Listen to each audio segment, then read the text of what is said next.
Hello everyone, Inquisitor Vaughn here, and in today's video we are going to continue with the Primarch Project deep dives by going into the Primarch Project number 6, who would later be designated Leman Russ.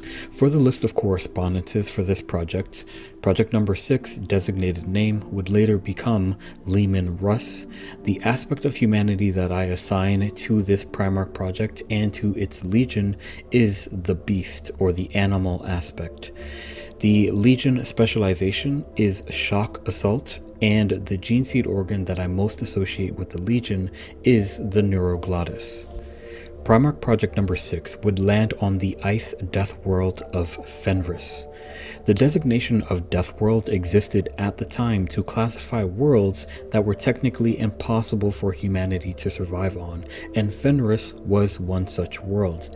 A planet of ice and fire, constant changes and environmental fluctuations, predatory megafauna, and low resource. It should have been a world on which humanity should not have found a home, yet they did. Various tribes of peoples survived on the world of Fenris somehow. However, instead of being initially found by one of the tribes of the world, immediately upon emerging from his pod, a mere youth, the 6th Primarch would be surrounded by a pack of Fenrisian thunderwolves, the largest of the lupine predators on Fenris. It is said that the she-wolf of the pack recognized the animal nature of the Primarch Project, and instead of killing and eating him, she took him into her pack. Similar to the Primarch of the First Legion, Project number 6 grew up in the wilds of the world he landed on, and in his first encounter, it would be the creatures of the wilds of that world.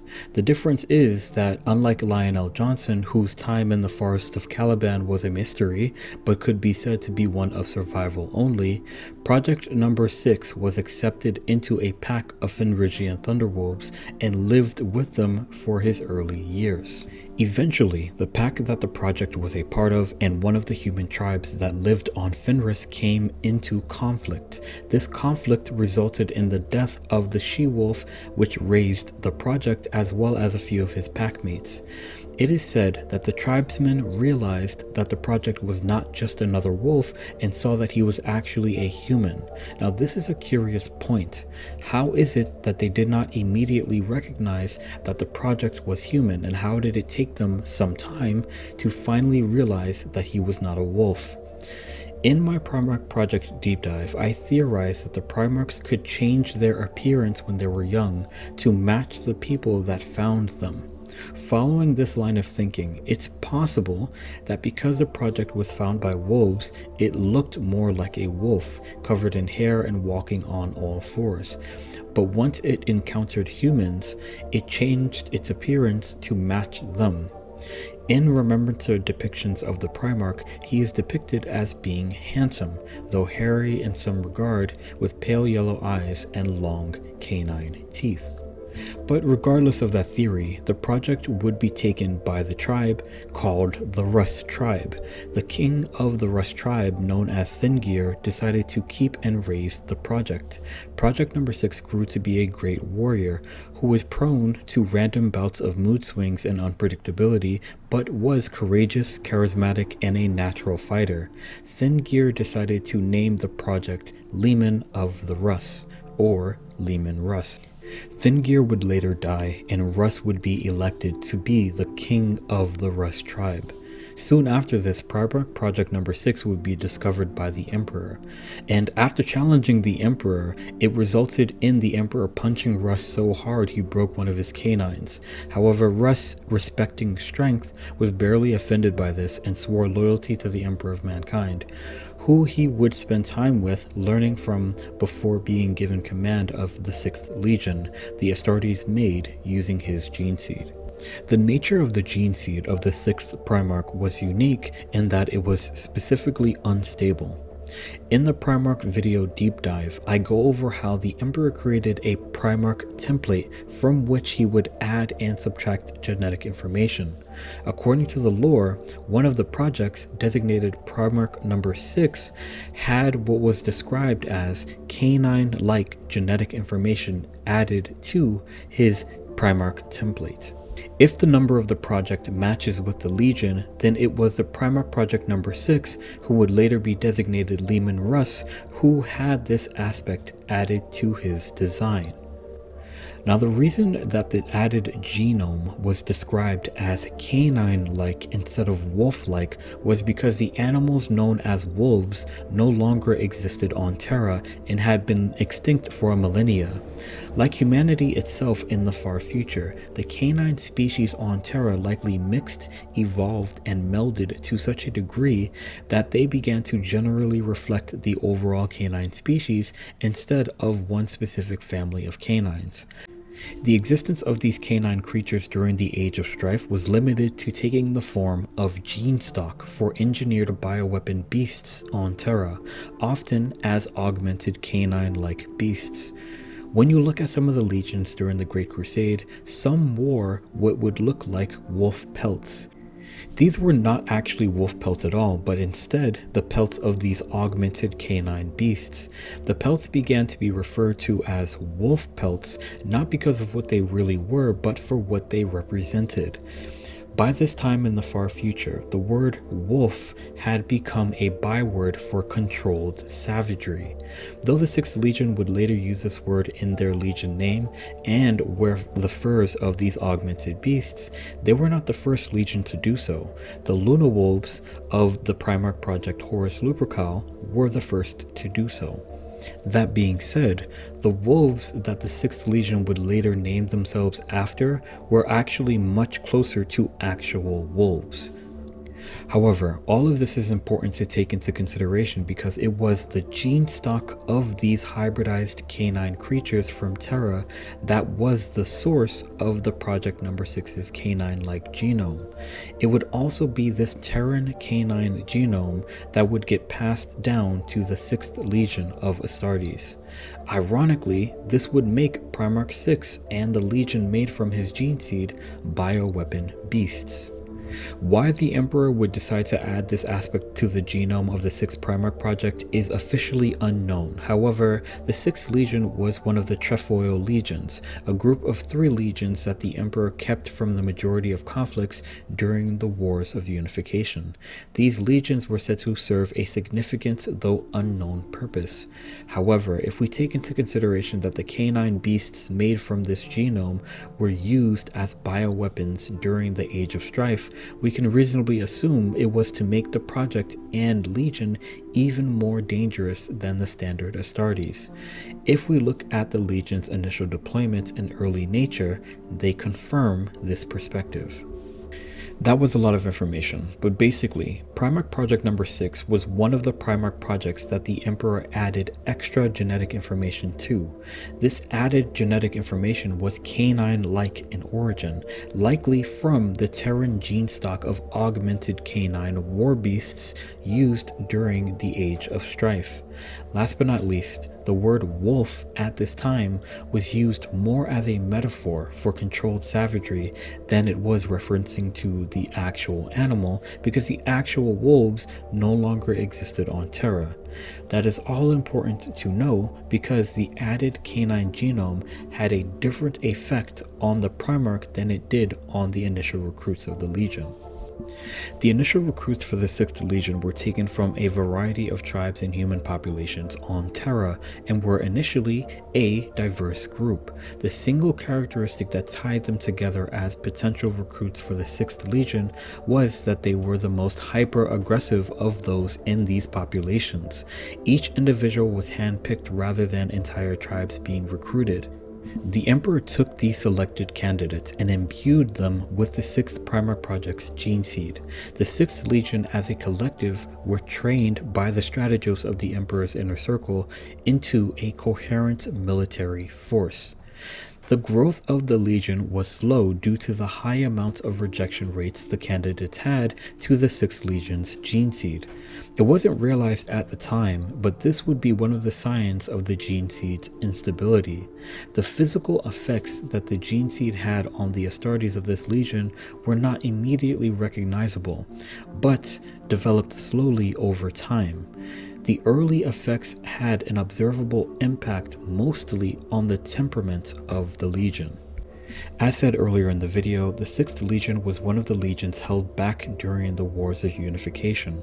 Their first recorded deployment was beyond the boundaries of the Sol system and was a compliance action, the compliance of 1-122, a world known to its inhabitants as Delsvan.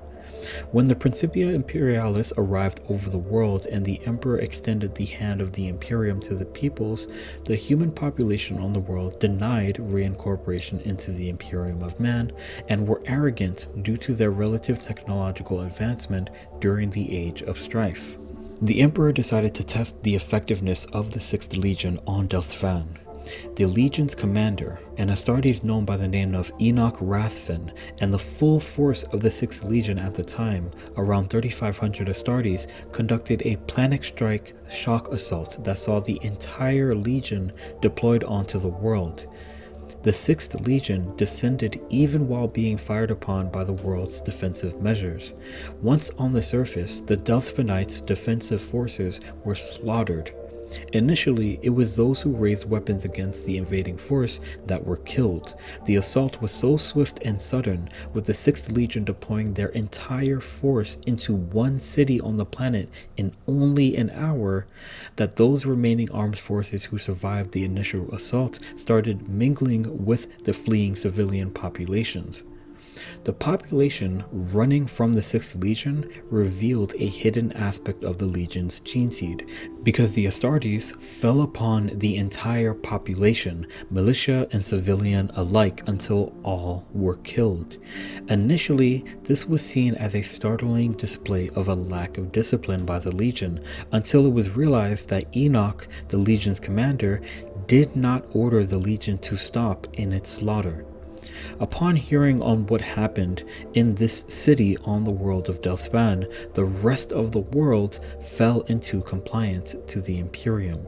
Though the Legion was criticized by imperial authorities, the Emperor was satisfied with the Legion's performance, so much so that he designated a portion of his own expeditionary fleet to the Legion. It would be known as Expeditionary Fleet 115 and had its own crew, warships, and escort ships. Due to the Legion's small size, they often served alongside other legions and imperial auxiliary forces, developing an expertise in hunter-killer operations in urban environments. Unlike other legions who by this time had begun to take symbols for themselves and develop their own aesthetic, the 6th Legion's armor remained relatively bare, except for when they fought alongside imperial auxilia forces. During these deployments, they would bear a symbol known as the Sanghwata, or a twin flame blade insignia usually worn by the discipline master of the imperial militia. The discipline master was the Great Crusade equivalent of a commissar. The 6th Legion bearing this symbol made a blunt statement that the Legion had the power of life and death over those mortal forces which fought besides it. They had the authority to kill any auxilia soldier that lacked discipline and did not reach their expectations of performance. Ironically, so ill-disciplined did the Astartes of the 6th Legion become that they themselves needed their own discipline masters, who were usually veteran members of the Legion who were given the power to execute his fellow Astartes should they show sufficient lack of control. Over time, the ill discipline of the Legion revealed itself to be an aspect of their Geneseed. There was something increasingly bestial about the Astartes of the 6th Legion. The casualties to civilian populations during their deployments, their need for disciplinary forces, and the way that they fought, how savage they became after an enemy's strength and resolve were broken, earned them the derogatory name of the Rout. In the setting and at the time, the term rout referred to the carrion jackals and mutated pariah dogs of Terra's dry seabeds, which preyed on the human populations that lived there. The Legion was referred to as the Rout because of the way that they fought and attacked, which closely resembled the style in which those canine creatures attacked, only bold and brave when their prey was exhausted, weak, and vulnerable. Despite this terror-inspiring reputation, the honor rolls of the Legion were long with victories and accomplishments. The lack of discipline and the displays of savagery are said to have changed dramatically when the Legion was reunited with their Primarch. It is important to acknowledge that during the Great Crusade, before reuniting with their Primarch, the 6th Legion looked like regular Astartes. It was their behavior and their fighting style which was excessively bestial.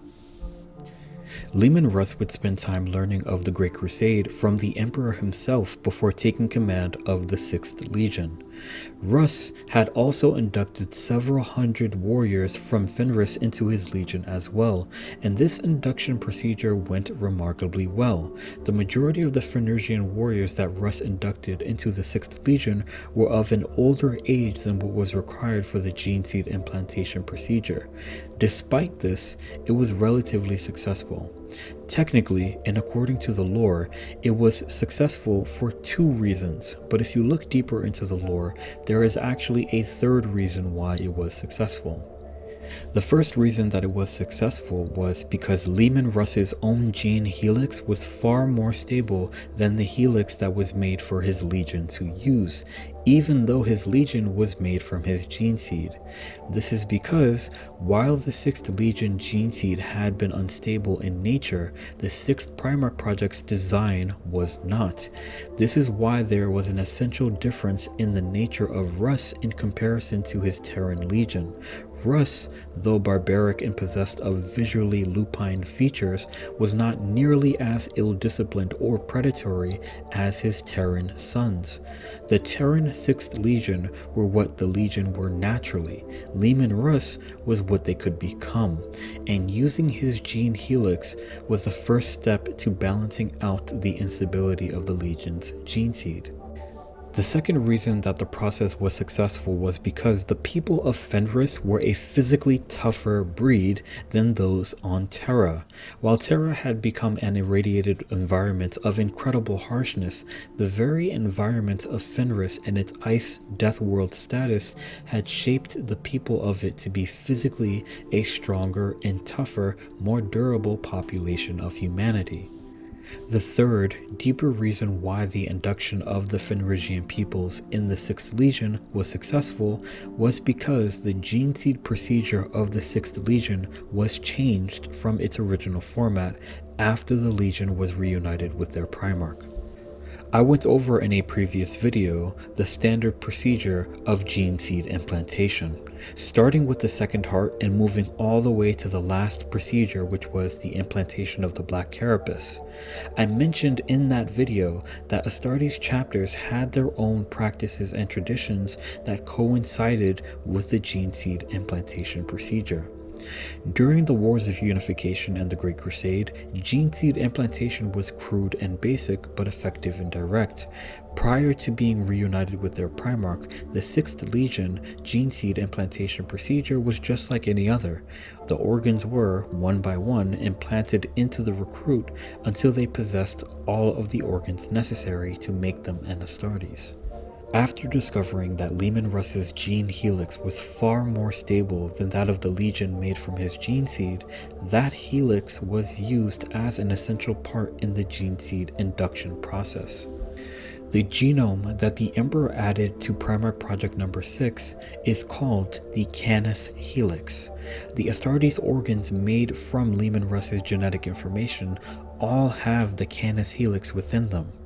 The Primarch's Canis helix was more stable than that which is in the Geneseed made from his genetic information. So, sometime in the early organ implantation procedure, the recruit ingested the Canis helix of Leman Russ. What is known is that the helix is ingested in liquid form. Though it is unconfirmed in the lore, this liquid form is likely Leman Russ's blood mixed into a concoction of some sort. This causes the initiate to experience the full effect of the Canis helix. It physically transforms them, making their hair sprout from their body, making their canines elongate and sharpen, and even changing their eye color to a pale yellow. They become overwhelmed with the bestial urge to hunt and kill. If the recruit can control this beast within, they are invested with the remaining organs, which balance out the effects of the pure Canis Helix. Leman Russ himself was the element needed to rid his legion of its inherent instability. To complement this, the culture of Fenris was adopted as well, not just Fenris as a whole, but specifically the culture of the Russ tribe. The legion's armor color became a dark gray with gold trim. The heraldry became the red wolf head. Runic calligraphy began to be used on the armor and weapons of the legion. Fenrisian wolf pelts began to be worn by the Astartes of the legion. Hair was grown long or otherwise shaved in elaborate ways. Traditions of drinking, brawling, feasting, and storytelling, or saga telling, were all incorporated into the legion's way of being. After the Terran and Fenrisian Astartes of the 6th Legion fought their first battle as one legion under the command of their Primarch Leman Russ in the Wheel of Fire campaign, the legion took on the name the Vilca Fenrica, or the Wolves of Fenris. Later in their history, they would become known to others as the Space Wolves, but they never liked that name, seeing it as something offensive as it did not acknowledge the culture of their homeworld of Fenris. In regards to the 6th Legion and the Imperial Truth, there were some conflicts. The Fenrisians were a polytheistic and superstitious peoples. Russ, valuing the lifestyle and traditions on Fenris, which made the peoples of Fenris strong and tough, asked that the peoples of Fenris be left alone and for their culture to remain what it was because it was a factor in what made them strong. Fenris fostered a solid warrior culture, which weeded out the weak from the population, and this, combined with the widespread belief in courage and fearlessness in battle, made the population ideal candidates for the Legion. Fenris became the homeworld of the 6th Legion, from which they would exclusively recruit into their legion. The culture of Fenris and the Imperial Truth melded creatively in a way that allowed the tribal peoples of Fenris to keep their belief systems, but which also enabled the Astartes of the Legion to understand the truth of humanity and the Imperium. Needless to say, some Fenrisian traditions found their way into the Legion in this regard, such as calling the Emperor the All-Father, which was a primary deity on Fenris. The transfer of beliefs also happened in the opposite direction, with the Astartes of the 6th Legion becoming known as the Sky Warriors of Russ and being mythological beings that came down to take the best warriors of the tribes into the sky to fight for the All-Father amongst the stars. Leman Russ and his Wolves of Fenris would lead many successful compliance actions and fight many wars against the Xenos, which threatened the Imperium during the Great Crusade, even occasionally getting into small, insignificant conflicts with the other Primarchs before the Horus Heresy. Though visually the Legion were physically bestial and lupine, clad in barbarian-like aesthetic, they proved themselves to be more than what they had once been known for, and in the 40th millennium, the Space Wolves are considered one of the greatest Astartes chapters in the Imperium of Man. The aspect of humanity that I would assign to the 6th Primarch and the 6th Legion is the Beast. The beast in this example is a metaphor for the animal aspect of human nature as opposed to the human aspect of human nature. Throughout humanity's ancient history, our species has always looked to the predators of other species for inspiration, for power, for strength, guidance, and wisdom. We've worn their pelts to keep us warm and to temporarily adopt their identities in times of conflict. We strung their teeth around our necks and gathered their skulls to allude to our strength and prowess. We became mature members of our tribal groups by facing them as rites of passage. Throughout human history, the belief in the beast, the animal, gratified our identity as humans. We used it to both hide and project the reality that we ourselves are also animals and have a bestial nature. It is always in the worst of times that this aspect comes out of us and rears its head, and when things even out, we rush to become human again, to project civility and control. The 6th Primarch Project is the antithesis antithesis to the duality of the human and the animal. It was made to be the unity of both in physical form. It was the archetypal man-beast. Not only that, the bestial aspect of it was from one of the most consistent companion species to the human species, the canine. The Primarch's very existence was the elaborately true face of the human species and a reflection of that companion species, revealing us, at our base, to be little more than pack animals that stood on 2 legs instead of 4.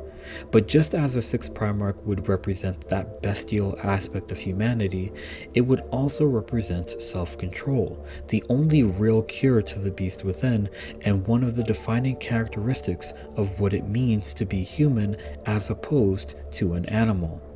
Before the Legion was reunited with their Primarch, they appeared as human but acted with predatory animal drive and lacked self-control, restraint, or discernment.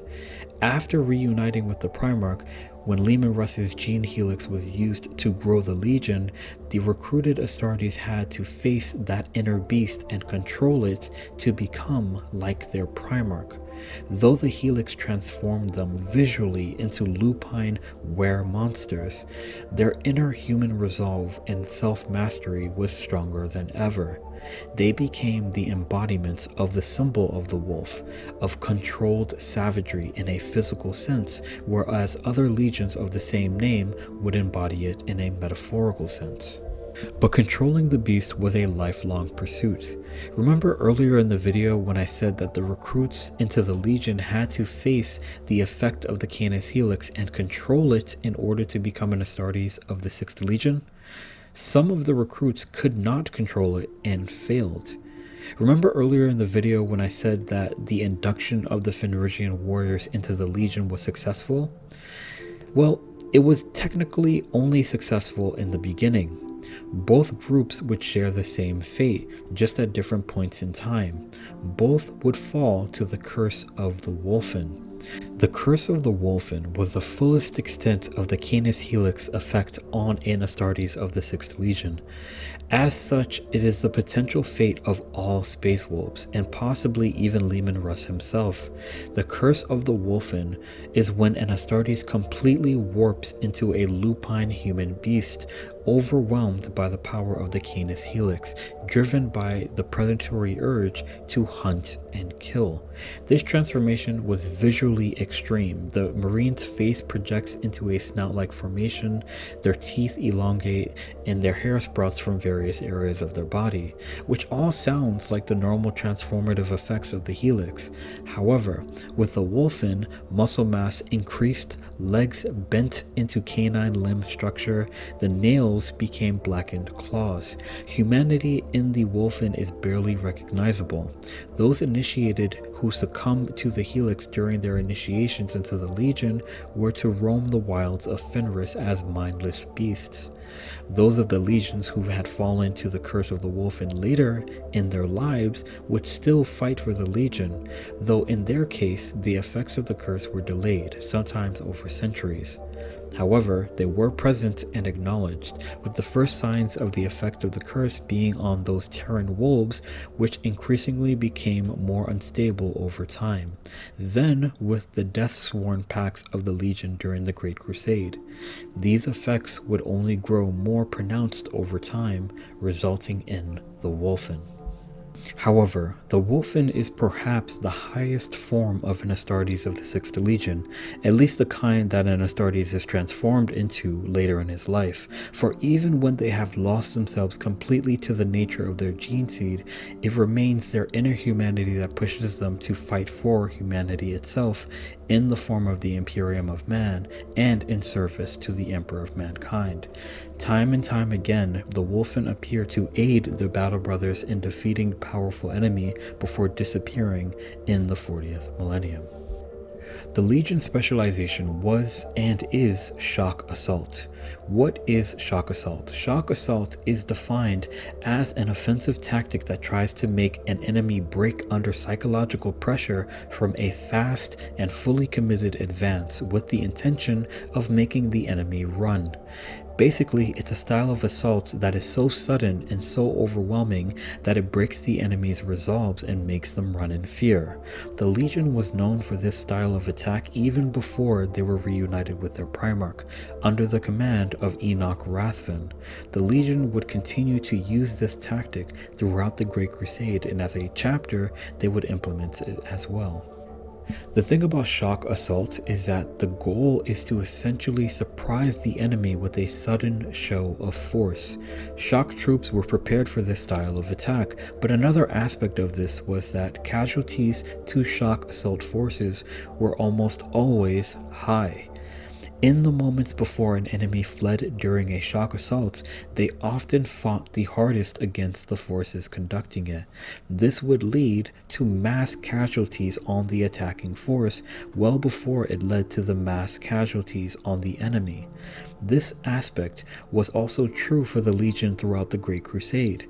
However, something that kept the 6th Legion moving forward despite this reality was the culture of Fenris, which imbued a perception of heroism, courage, and bravery around this style of warfare. Astartes of the 6th Legion were encouraged to make their own sagas and show bravery and resolve in battle, earning the respect and recognition of their battle brothers. This is why, in 40k, the basic troop unit of the Space Wolves is the Blood Claw, which are essentially close combat-oriented shock troops. Many of them die in their first conflicts, but those who live earn the respect of their battle brothers. The culture of the 6th Legion was a warrior one which sustained its own ferocity and gave meaning to its own casualties, weaving that meaning throughout the Legion's foundations. The 6th Legion is one of the Trefoil legions that was held back during the Wars of Unification and mostly saw engagements as the Imperium expanded outward.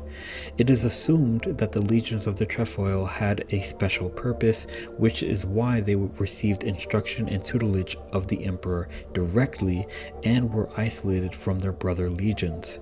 Many theories abound as to the role of the Space Wolves as part of the Trefoil. My theory is that the Trefoil legions were made for their direct effect on humanity and the growing Imperium of man. While I will emphasize this role in regards to the Salamanders and the Alpha Legion when I reach their Primarch Project videos, for the 6th Legion, to see what purpose they had, we only have to look at how the Emperor used them. Their role was to bring rebellious factions of humanity into compliance, both within the Imperium and without. Not only humans, Russ and the Wolves of Fenris were used to bring back other legions into compliance as well, such as facing Angron and the World Eaters during the Night of the Wolf, or Magnus during the burning of Prospero. Their role in the Trefoil was clear. The 6th Legion were akin to a disciplined force amongst the other legions. The Geneseed organ that I associate most with the 6th Primarch and the 6th Legion is the Neuroglotis. Besides it being an organ that can help an Astartes determine whether or not a substance is poisonous or otherwise hazardous, it also affected the Astartes' other senses, such as their sense of smell, which it increased to the point that an Astartes could actually track their enemy through sense of smell alone. This organ seemed to be particularly stronger in those of the 6th Legion, likely due to the canine-like DNA that was imbued in them. And that has been my deep dive on the 6th Primarch Project, designated Leman Russ, and his legion, the Wolves of Fenris. Without anything else to be said, Inquisitor Vaughn out. Remember, the Emperor protects, and the future is successor.